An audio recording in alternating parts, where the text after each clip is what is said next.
안녕하세요. 경매상관 방역주입니다. 오늘은 요거 한번 생각해 볼게요, 여러분. 제가 이제 최근에 낙찰 받으신 분이 계셔가지고, 법정이상권이 성립하지 않는 건물을 낙찰 받아 볼까? 이제 요 제목으로 제가 타이틀을 달아놨거든요. 법정이상권이 성립하지 않으면 다 철거 청구 당한다고 다 알고 있죠? 너도 알고, 나도 알고 있고, 옆집 멍멍이도 알고 있고, 다 알고 있죠? 그런데 과연, 진짜 철거할까? 그런 거 한번 심각하게 생각해 보셨어요, 여러분? 법정이상권이 성립하지 않으면 건물 철거고, 법정이상권이 성립하면 지료 청구고, 그죠? 물론 차지권은 별개로, 나중에 제가 과거에도 많이 말씀드렸죠. 차지권은 별개로 하고. 자, 그러면 한번 제 교재를 보면서 말씀드릴게요. 뭐 교재 판매 이렇게 하고 있으니까 뭐 참고하세요. 자, 제가 뭐 그런 문득 그런 생각을 해봤어요. 요 물건은 이제 밑에 제가 가려놓은 거 있거든요. 요것은 저희 이제 교재 구입자분께서 낙찰을 받으신 거예요. 낙찰을 받아서 매덕을 버신 물건입니다. 근데 지금 아직 지금 거의 다 해결되고 있는 중이라 제가 공개는 안 하겠습니다. 나중에 이제 해결되면 공개를 할게요. 자, 그래서 이제 오늘 저도 이제 시간이 있어가지고 엊그제 좀 곰곰이 많이 생각해봤어요. 이분이 법정기상권을 제 교재를 가지고 엄청나게 공부를 하셨어요. 많이 하셨습니다. 그런데 법정기상권이 성립하지 않는 물건을 낙찰을 받으셨어요. 자, 그러면 토지가 있고 여기 건물 있을 거 아닙니까? 그죠? 건물 있을 거 아니에요. 지금 현재 진행되고 있는 경매 물건을 보니까요. 법정지상권 성립 여지 있는 물건이 800건, 건물만 매각 진행 중인 물건이 120건 됩니다. 그죠? 엄청나게 많은 거죠. 한 1000건 되는 거죠. 1000건. 1000건 돼요, 여러분. 이번 달에 지금 진행 중에 있는 게 법정기상권 성립 여지 있는 물건이 800건. 800건이 좀 넘더라고요. 지금 현재 지금 5월이니까 5월 지금 오늘 4일이죠. 그리고 건물만 매각 진행 중인 물건이 120건 정도. 약 그래서 900건, 약 1000건 됩니다. 1000건. 이 많은 물건들이 다 쓰잘데기 없는 물건이냐? 그렇지 않다는 얘기 여러분. 물론 법, 법정지상권을 판단함에 있어서 물론 성립 시기도 중요하지만 성립되든 안 되든 제가 옛날에 일정 그런 강의를 한번 했어요.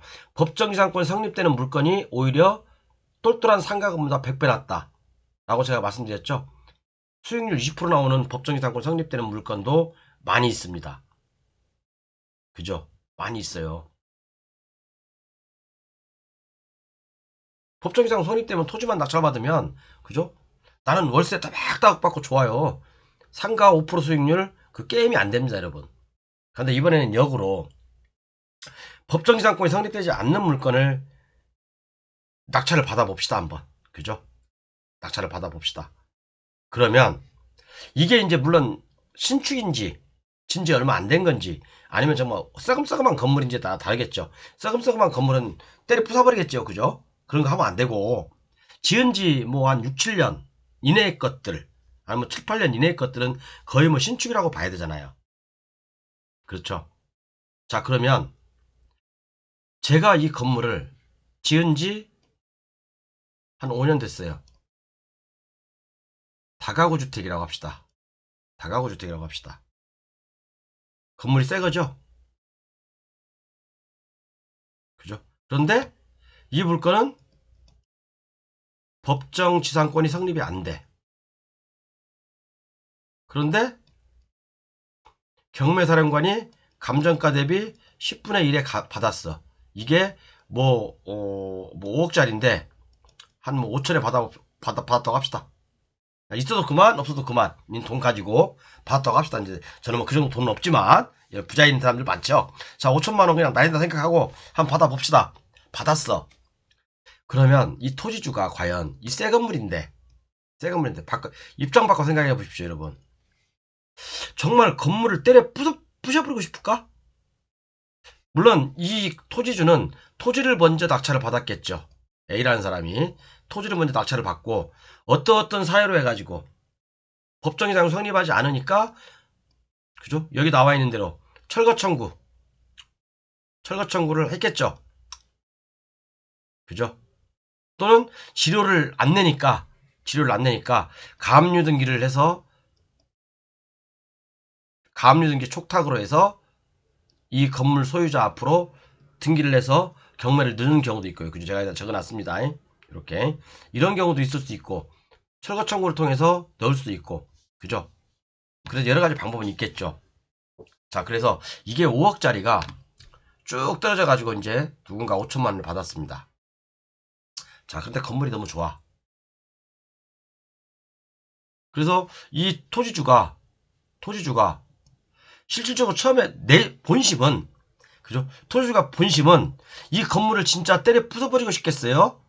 아니면 내가 이 건물을 법정에서 성립하지 않으니까 싸게 낼름 먹고 싶은 거겠어요? 자, 때리 부시고 싶은 거다. 아, 새 건물을 5년밖에 안 됐는데 이걸 때리 부시고 싶은 게 본심이다. 아니다.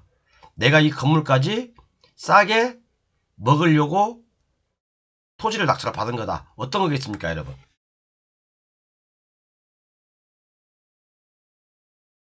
100이면 100, 새 건물인데, 그죠? 100이면 100. 내가 나중에 싸게 낙찰 다시 받으려고 이 토지를 받은 거겠죠. 자, 그러면 이제 여러분들 이게 그 경매를 하다 보면 그런 게 있어요. 법정이상권이 성립하지 않는데 철거 청구 등기가 안 돼 있는 경우도 있고요. 철거 청구 등기가 안 돼 있는 것도 있어요. 그런 거 유심히 잘 보십시오. 철거 청구가 왜 안 됐을까? 철거 청구가 없는데 경매가 나왔다니까? 건물만 철거 청구가 안 됐는데 경매가 나왔어. 잘 생각해 보세요. 제가 답은 안 드립니다. 교재 밑에 있지만 하수분들은 보지 마세요. 또 이런 거 간 떨려가지고 5천만원 3천만원 날리면 아유 나 평생 굶어 죽어. 그런 사람들은 절대 경매하지 마시고, 그죠? 간땡이가 콩할 만한데 무슨 경매를 합니까? 안전한 게 세상에 어디 있어? 안전한 게 세상에 안전한 게 어딨냐고요. 자, 그래서 이 토지주가 진짜 경매사령관이 5천에 낙찰을 받았어. 진짜 여기다 또 건물 철거 청구까지 해놨어. 건물 철거 청구까지 해놨어요.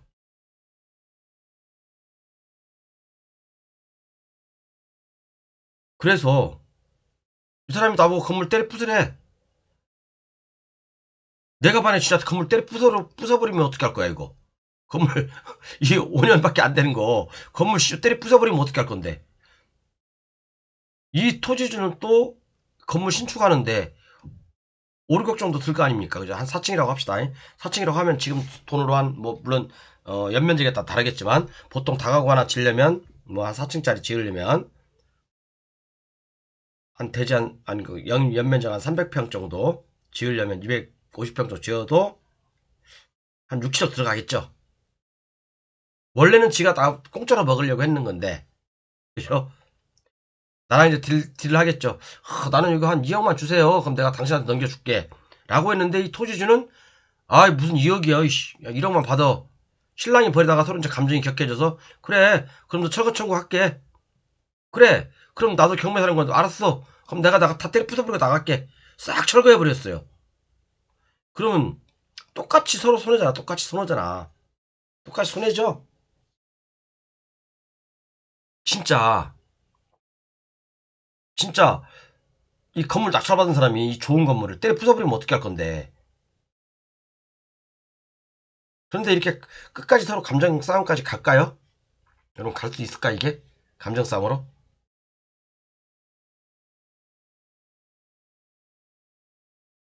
거의 그럴 가능성은 없어요. 아마 중간 어느 선에서 서로 합의를 볼 겁니다. 합의를 볼 거예요.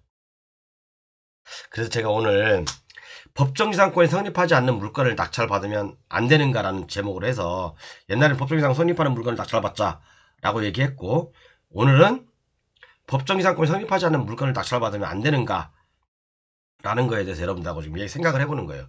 진짜 여러분 이 토지주하고 저하고 서로 안 맞아가지고 내가 이걸 때려 부숴버리고 나갔어. 진짜 그럴 수 있을까요? 진짜 때려 부수고 나갈 수 있을까? 이 사람이 토지주가 이 건물을 진짜 때려 부기를 바랄까? 실제 그럴 수도 있겠죠. 그죠? 서로 안 맞으면 그럴 수도 있겠죠. 근데 만약에 진짜로 경매사령관이 건물 낙찰 받는데 서로 안 통하니까 그래 나 5천만 원 없다 생각하고 이 건물 때려 부숴버릴 거야. 진짜 때려 부쉈어. 그러면 이 토지주는 뭡니까? 허당이 허당. 횡되는 황되는 거 황. 똑같은 입장이죠. 똑같은 입장이에요. 칼자루는 보통 사람들이 토지를 갖고 있는 사람이 칼자루를 쥐고 있다고 하지만 그죠? 토지를 갖고 있는 사람이 물론 이제 이 토지주는 저렴하게 낙찰을 받았겠죠. 건물이 있었으니까 제한받는 가격으로 또 낙찰을 받으니까 서로 황되는 겁니다. 서로 황. 그죠? 사회적으로나 경제적으로나 서로 간에 얼마나 많은 피해가 있겠습니까? 낙찰을 받은 경매사람과는 5천만 원 날리면 되는 거고 이 사람은 건물 지려면 6, 7억 또 들어가. 적당한 선에서 합의 보고 하는 게 좋겠죠? 그죠?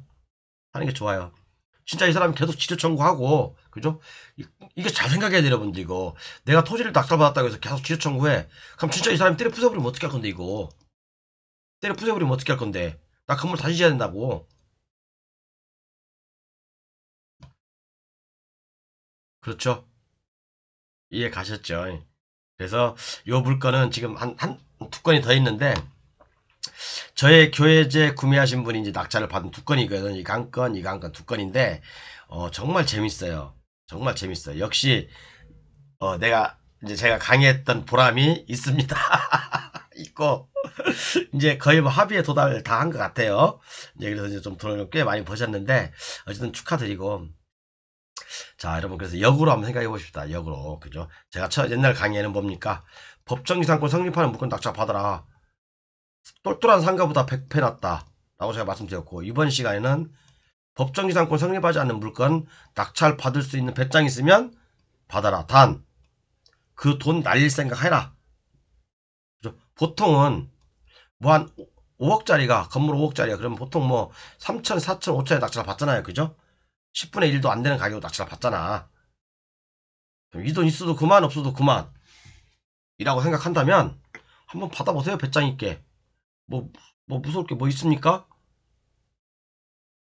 진짜 토지주가 나한테 건물이 하나 있어. 토지주가 나한테 건물 철거해? 철거 청구해? 알았어. 진짜 때려 부셔버려.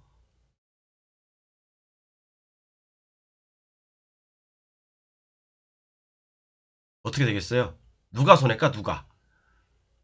이 사람도 자기가 처음에 내심 품고 있었던 저 건물 낼름 공짜로 싸게 내가 쳐 드셔야지 그렇게 생각했던 게 물거품이 되고 나는 뭐 3천에서 4천에서 5천이든 날리는 거고 그죠? 날리는 거고 그거잖아. 너도 손해 나도 손해. 자 그럼 적당한 선에서 합의 봅시다. 철거 청구만 들어오기만 해봐. 진짜 때려 붙는다. 그렇게 배짱을 한번 나가 보세요. 그죠? 그런 건 제가 코치를 내가 이제 뭐 지금 최근 낙찰받은 분 코치를 했더니 진짜 그런 경우도 있어요. 정말 진짜 이거 4천 없어도 되냐? 없어도 되겠습니까? 몇 번 여쭤봤어요. 자, 그럼 그렇게 해도 된다.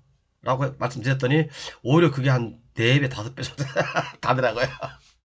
아셨죠? 그러니까, 세상 사는 게, 저는 그렇게 생각해요. 진짜, 저는 뭐, 정상적인 어떤 생각을 갖고 있지만, 그리고 요즘 뭐, 계엄에 대해서 누가 또 얘기하고 막 그러더라고요.